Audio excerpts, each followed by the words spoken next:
इस लाइन पर चल पड़ो, नाम जबकि लाइन पर चल पड़ो, फिर कोई बाधा नहीं है। सोते जगते उठते बैठते सोते खाते पीते जगते हर समय नाम का जप करो। मंत्र के जप में विधि का आग्रह है, नाम जप में विधि का आग्रह नहीं है। नाम जप करो, नाम ही सार है। सब कुछ पढ़ लिख लो, अंत में कल्याण नाम से ही होगा। और कुछ मत पढ़ो लिखो, केवल राम राम करो तो भी कल्याण होगा। ये सब काम नहीं आएगा जो कुछ हम, ये वेद वेदांत भी काम नहीं आएंगे। लाखन में एक बात तुलसी बताए जात, जन्म जो सुधारो चाहो तो राम नाम लीजिए, भगवान नाम लो। भगवान नाम सर्वोपरि।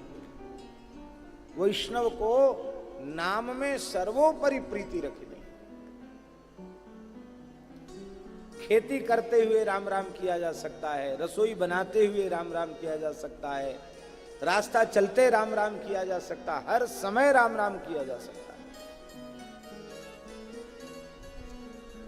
महाराष्ट्र की धरती पर एक महान संत हुए, चोखा मेला।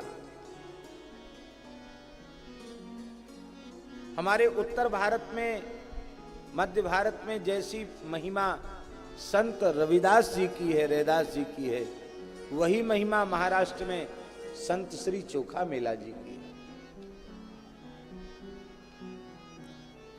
ये चोखा मेला भी अयोनिज थे, किसी माता के गर्भ से पैदा नहीं हुए थे।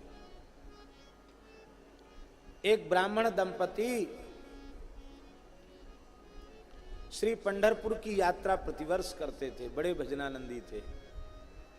एक बार वो पंढरपुर दर्शन करने के लिए पधारे तो मन में भाव किया कि श्री पंढरीनाथ जी के लिए बढ़िया आम ले चलें, आम का भोग लगाएंगे। बहुत गरीब अकिंचन ब्राह्मण थे, जैसे तैसे व्यवस्था जुटा करके आम खरीदे और अपनी झोली में आम भर लिए और फिर चल पड़े पंढरपुर की ओर, ठाकुर जी को भोग धराएंगे। अब इतने प्रेमी ब्राह्मण के आम खाने ठाकुर जी को चैन कहां पड़े। ठाकुर जी पहले ही एक संत वेश में आ गए। बोले, पंडित जी हम तो भूख के मारे मर रहे हैं, आपके झोली में से आम की सुगंध आ रही है, तो एक दो आम हमको दे दो तो हमारे प्राण बच जाएंगे।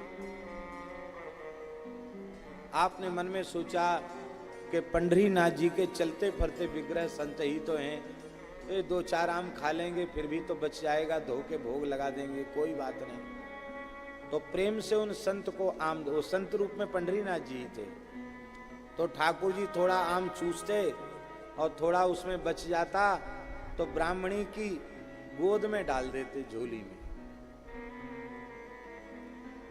दूसरा कोई गृहस्थ होगा तो विरोध करेगा, कैसा बाबा जी है, हमारी पत्नी की गोद में क्यों डालता है। पर दोनों ही दंपति बड़े श्रद्धावान थे।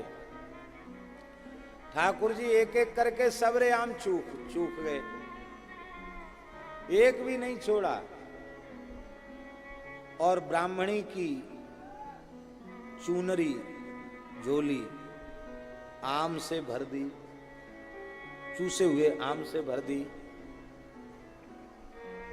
अब इन दोनों ने विचार किया कि ये प्रसादी है, हम लोग भी इसी में से ले लेंगे, चलो। पंढरीनाथ जी ने इसी रूप में स्वीकार किया। पंडित जी तो आगे बढ़ गए, ब्राह्मणी थोड़ी पीछे रह गई, तो उसको लगा कि इसमें वजन बढ़ गया। वजन क्यों बढ़ गया इसमें, तो देखा तो उसमें एक बालक था। तो श्री ठाकुर जी ने आम चोखा और चोख करके फिर मेल दिया, इसलिए उस बालक का नाम आगे चलकर चोखा मेला हुआ। भगवान के अधरामृत प्रसाद से ही इनका जन्म हुआ। ब्राह्मणी बड़ी भोली सी थी।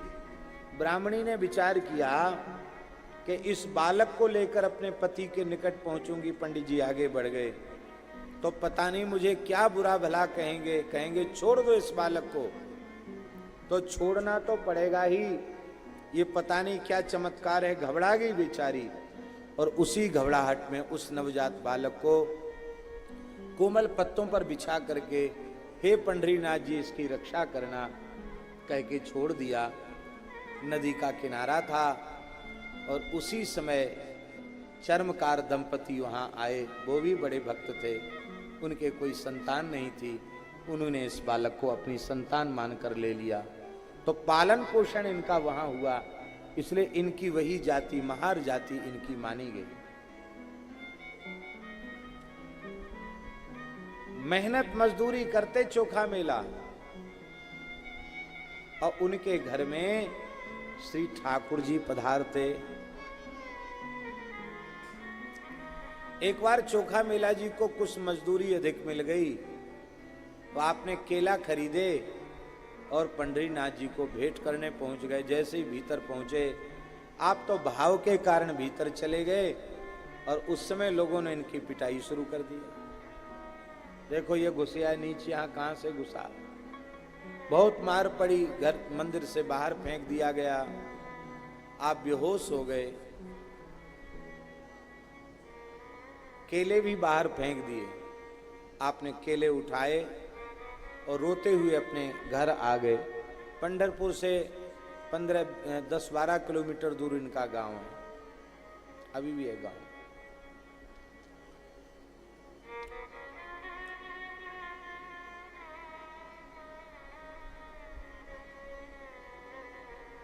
ठाकुर जी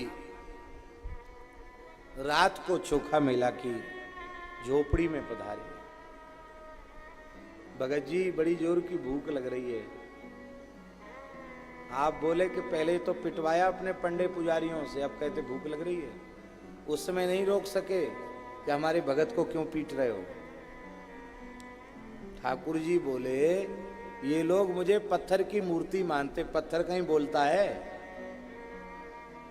मैं तुम्हारे जैसे भावुक भक्तों के लिए साक्षात हूं, जो मुझे पाषाण प्रतिमा के रूप में देखते हैं, उनको मैं अपनी अनुभूति कैसे करा सकता हूं। ठाकुर जी ने उनकी चोट की सिकाई अपने करकमल से की। टूटी खटिया पे ठाकुर जी विराज गए और ठाकुर जी ने उनकी गोद में बैठ करके केला पाए। 4 केला अपने पीतांबर में बांध लिए। बोले गठबंधन क्यों कर रहे हो? बोले गठबंधन इसलिए कर रहे हैं कि रुक्मिणी जी भी आज भूखी हैं, आज हमने कुछ पाया नहीं मंदिर में, क्योंकि तुम्हारा अपमान हुआ, मैं कैसे भोजन कर सकता। रुक्मिणी जी बहुत, वो भी पतिव्रता हैं, मेरे न पाने के कारण उन्होंने भी कुछ भी ग्रहण नहीं किया। तो 4 केला उनके लिए लेके जा रहे हैं। आपने कहा ठीक है। वो 4 केला क्यों ले गए थे ये तो सवेरे पता पड़ेगा। सवेरे महाराज जैसे मंदिर खुला, ठाकुर जी के पटका में, वस्त्र में वो 4 केले। अरे लोगों ने कहा ये देखो कैसे घुस गया, फिर भीतर मूर्ति को छू दिया। अब तो महाराज यह विचार नहीं कर सके कि मंदिर में ताला कुंडी सब बंद हो जाता है, आखिर ये भीतर केले आए कहां से, ठाकुर जी की लीला है। पर इतना विचार वे न कर सके। चोखा मेला को फिर घर से घसीट लाए, फिर पीटने लगे। पीटते पीटते लोगों ने कहा बेचारा मर जाएगा, छोड़ो। तब ये लोग आए, स्नान ध्यान करके मंदिर में गए, तो पंडरीनाथ जी ने भीतर से दरवाजा बंद कर लिया। बोले अब किसी भी कीमत पर द्वार खुलेगा नहीं। मेरे भक्तों को आने पर प्रतिबंध लगाते हो, बड़े भारी भगत बनते हो हमारे, अब कभी मेरा दर्शन किसी के लिए नहीं खुलेगा। सबने बहुत रोया गाया, गिड़गिड़ाए, ठाकुर जी से प्रार्थना की। बोले हम चोखा मेला की महिमा नहीं जानते थे, आप प्रायश्चित बताओ। ठाकुर जी ने कहा तुम सब पालकी लेकर जाओ, भक्त को स्नान करा के, श्रृंगार करा के, पालकी में विराजमान करके लाओ, तब मेरा द्वार खुलेगा। भक्त चोखा मेला को पालकी में धर के लाए और श्री ठाकुर जी ने, कलिकाल की घटना है, सबके देखते देखते चोखा मेला को अपने हृदय से लगाया। आज भी चोखा मेला की समाधि बिल्कुल पंडरीनाथ जी के सामने है। श्री नामदेव जी महाराज ने उनकी अस्थियों को वहीं समाधिस्थ किया।